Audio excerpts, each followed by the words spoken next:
The galaxy had forgotten the name of its first conquerors. In the archives of the Dominion worlds, humanity was a myth, an extinct species erased by its own wars. For 10,000 years, the stars had moved on, new empires rose.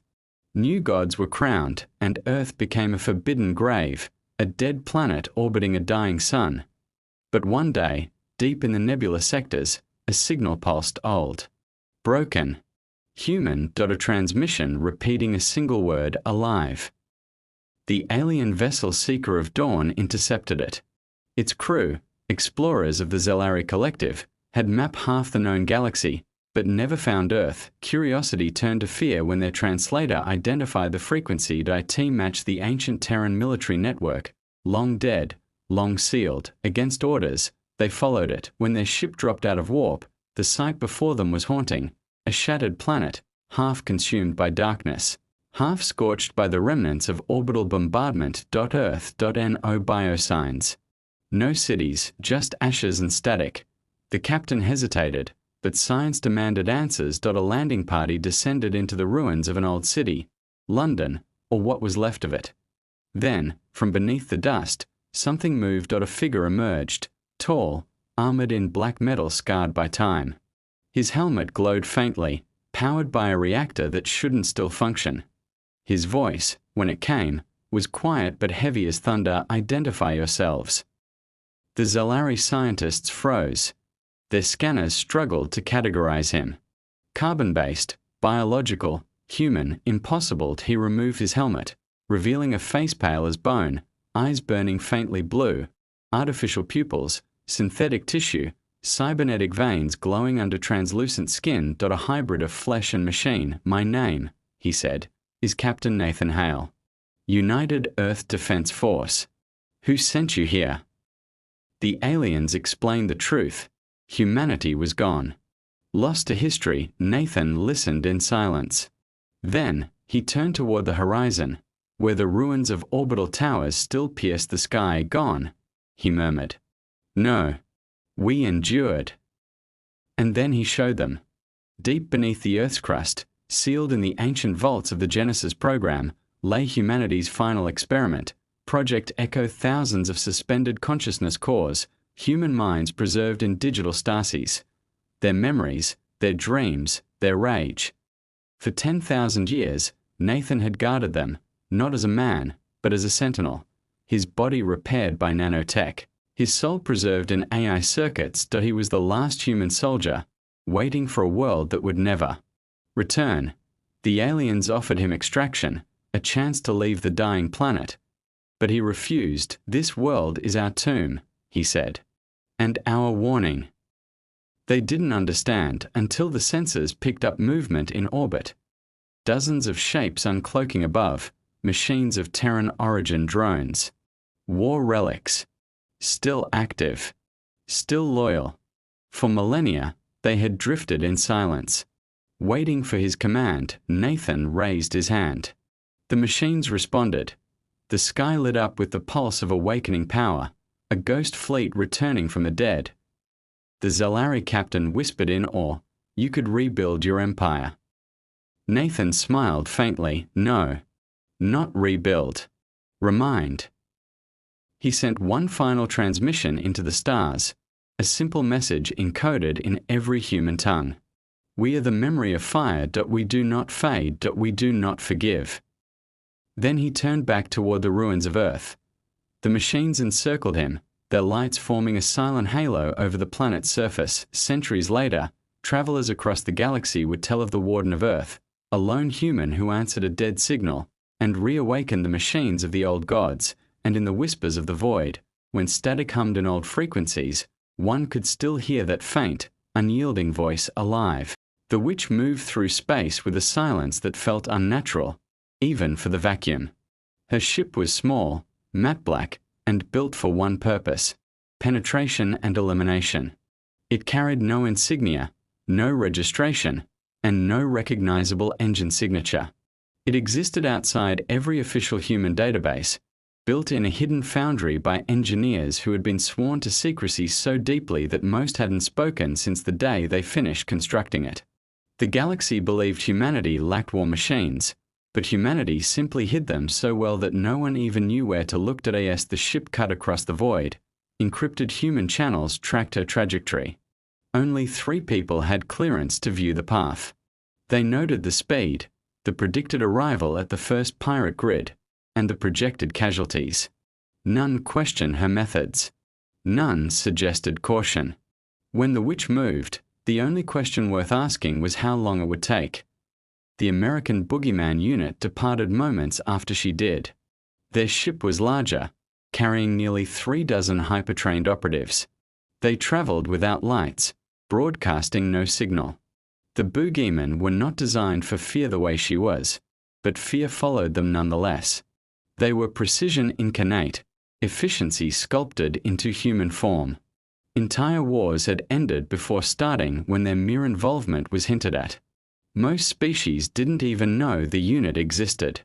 Those who did made sure never to speak their name aloud. It was safer not to. Humanity had not deployed them in centuries. Yet now, as they mobilized, not a single human voice protested. Not a single diplomat urged negotiation. A simple, ancient instinct had overridden politics. Protect the children. As the witch approached the first pirate outpost, she didn't accelerate. She didn't prepare weapons. She didn't speak. She simply changed her posture in the pilot's chair, shifting from civilian stillness to silent predatory readiness. Her breathing slowed. Her heartbeat stabilized. Neural implants activated, syncing her consciousness with the ship's weapons and sensors. Her pupils contracted to razor-thin slits as the optical overlays came online. She was not a soldier entering battle. She was a storm entering motion. The outpost loomed ahead, a rusted metal construct orbiting a dead star. The pirates inside were preparing to celebrate the ransom offers they expected to receive for the human children. They had no idea what was coming. Their scanners detected no threat, only a faint blip that looked like space debris drifting off course. They ignored it. The witch ghosted in. She ejected from her ship using a silent maneuvering pack and attached herself to the hull of the outpost. Her suit adjusted to the frigid temperature, equalizing pressure. She moved like vapor over metal, finding seams between panels that no normal soldier would see. Using a microcutter, she sliced open a vent and slipped inside. Not a footstep echoed through the metal corridors. Not a breath betrayed her position. Inside the outpost, pirates laughed loudly in a communal chamber, drinking and gambling, boasting about how much they would make from selling the human children. Some mocked the footage of the abducted girls, replaying it to entertain themselves. They had no idea they were already dead. The witch reached the command center first. 2 guards stood watch. She observed for exactly 3 seconds, noting their patterns, positions, lines of sight, and weapon readiness. She moved. 2 bodies collapsed silently, each slain by a single, lethal strike. She stepped over them without pausing. The commander turned when the door slid open. He opened his mouth to ask who she was. He never finished the question. She closed the distance with unnatural speed and ended him before he could reach for the alarm. Only 1 pirate in the entire outpost would survive. She found him hiding under a desk, trembling. She lifted him easily, her voice cold and level as she whispered the only words she would speak on the station. Words designed to spread fear. Tell Vorsk. She released him, leaving him shaking and gasping on the floor. He didn't even notice her vanish. The outpost exploded behind her as she launched into space, already moving toward the next target. But she wasn't the only one hunting. The Boogeyman descended on a different pirate station at the same time. They did not infiltrate silently like her. They erased resistance with frightening precision. They moved as a perfect synchronized machine, each step calculated, each shot mathematically optimal. Security drones dropped before triggering alarms. Gun turrets went offline as if their circuits had chosen surrender. Pirates scrambled in panic, screaming about ghosts and shadows. To the survivors, the Boogeyman seemed like a plural boogeyman, more than one, but indistinguishable from each other. Some whispered that they didn't breathe, that they didn't blink, that the reflective glass on their helmets didn't show their surroundings because it was absorbing light instead of reflecting it. The galaxy had never seen unity like this. Humanity had trained them to act as individuals, but think as a single organism. While dozens of pirate havens collapsed into silence, Vorsk received the first reports. He dismissed them outright. Outpost 7 gone. Internal sabotage. Station Delta Kappa destroyed. Reactor failure. 8 pirate fleets missing. Must be inter-pirate conflict. 1 outpost survivor reported a human woman hunting them. Delusions from combat stress. He refused to acknowledge any pattern. To him, humans were not capable of such strikes. To him, the galaxy remained as he understood it. Humans talked, others fought. But one of his senior officers, General Ralvek, approached him cautiously. "Sir, the descriptions match the old human myth." Vorsk scoffed. "The witch story? A bedtime tale humans used to scare their infants." Ralvek swallowed.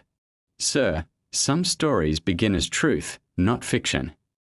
And I suppose next you'll tell me the human shadow soldier myth is real too." Vorsk laughed. "The Boogeyman? A creature that appears when humans are threatened? Fairy tales." Ralvek didn't respond. Because he had received the silent footage of the Boogeyman storming an outpost, he had watched them move like phantoms. He had seen pirates drop without any visible shots. He had seen the final frame. A soldier turning toward the camera, the smooth black helmet reflecting nothing, not even the camera lens.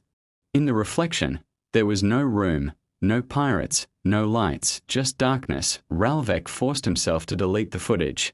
Not because it was classified, but because he couldn't bear to look at it again. Across space, the witch closed in on her next target. Her neural implants updated her with the last known coordinates of the 3 girls. Their signal was faint, but alive. They were on the move. Vorsk was transferring them to a fortified dreadnought in a remote sector. The galaxy had no name for that sector. It was too empty to matter. Until now, humanity already had a fleet en route. For the first time in centuries, Earth had activated ships the galaxy did not know existed. Warforms disguised as merchant vessels, carriers hidden behind civilian registration, dreadnoughts that had never been listed in Concord records. Humanity had pretended weakness for centuries. They had let the galaxy believe they were harmless. Not anymore. The line had been crossed, and humanity was moving.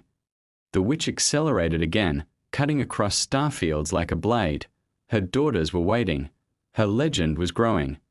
The galaxy was beginning to understand what it had awakened.